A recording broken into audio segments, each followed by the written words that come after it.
hope you're well, and you are very welcome to another fluid art paint with me tutorial where we are learning all about fluid art and acrylic pouring. Dun, dun, dun.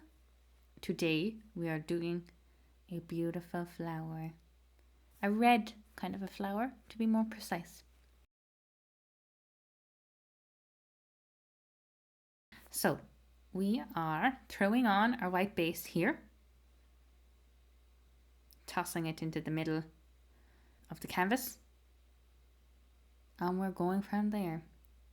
We're going to blow this out with our hair dryer to spread it around evenly across the canvas.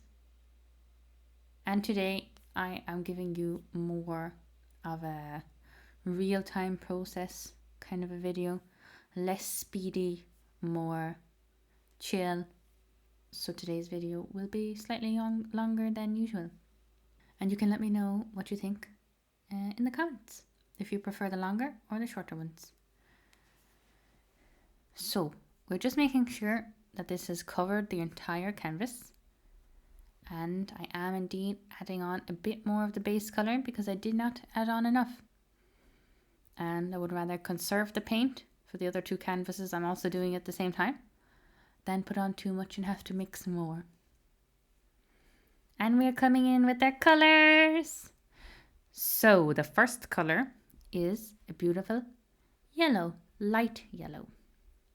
Not that intense, kind of a bit of a dusty yellow, if I would call it that. And we're following the beautiful yellow up with red. And I have noticed here that I did not put that yellow colour exactly in the centre of the canvas, so I am trying to tilt that back there slightly because I don't want the flower to be askewed in one direction. And I am now popping on the red on top of the yellow.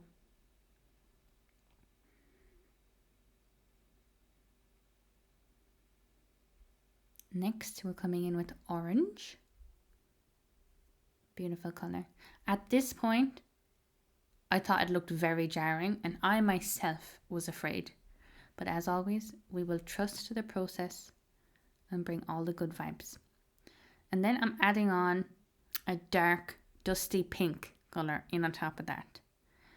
And at this point, I'm feeling a lot better now than I was just before this. I'm not that comfortable with incredibly bright colours, so I'm very glad to have had this darker pink to offset that.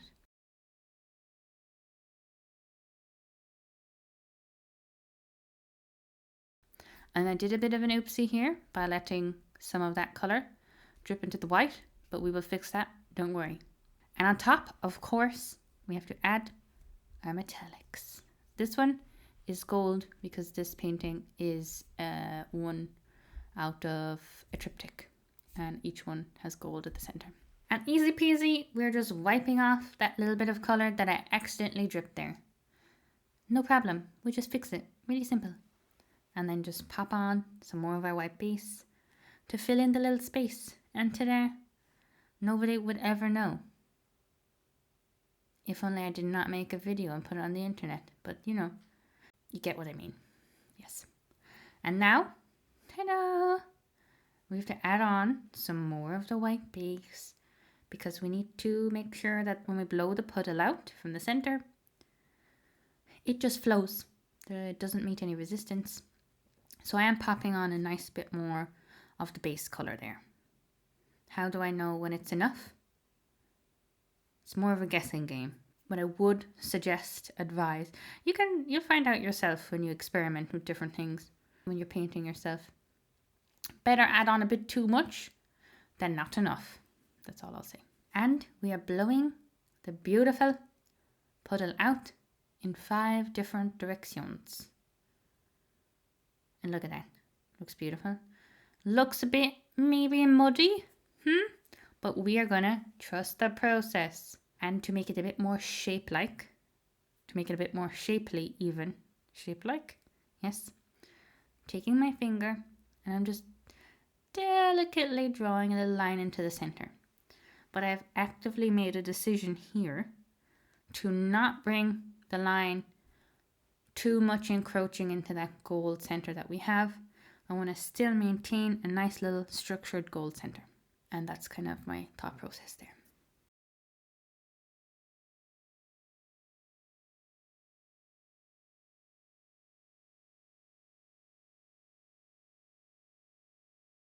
And now we are popping it on to my spinny thing here. And we're just spinning that out.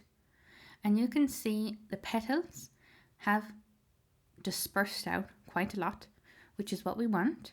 And I'll just keep doing this until I like the composition of the painting. And I'm going to spin it another time. I want the petals to have moved out to become nice and wide. And I believe I've gotten that finish here. Now we can move on to our next step, which is shaping the petals.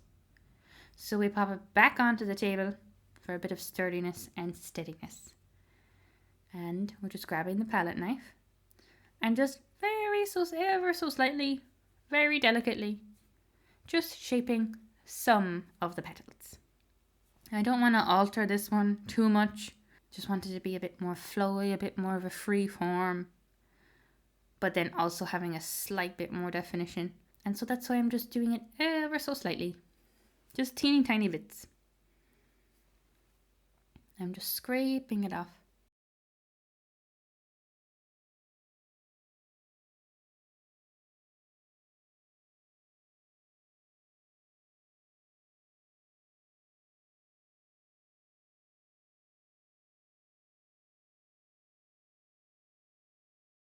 And then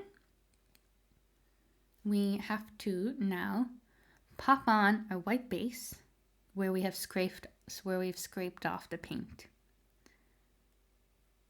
And just pop on a little bit, and then we'll use the palette knife to just smooth that out to be the same level as the paint that's already on the canvas.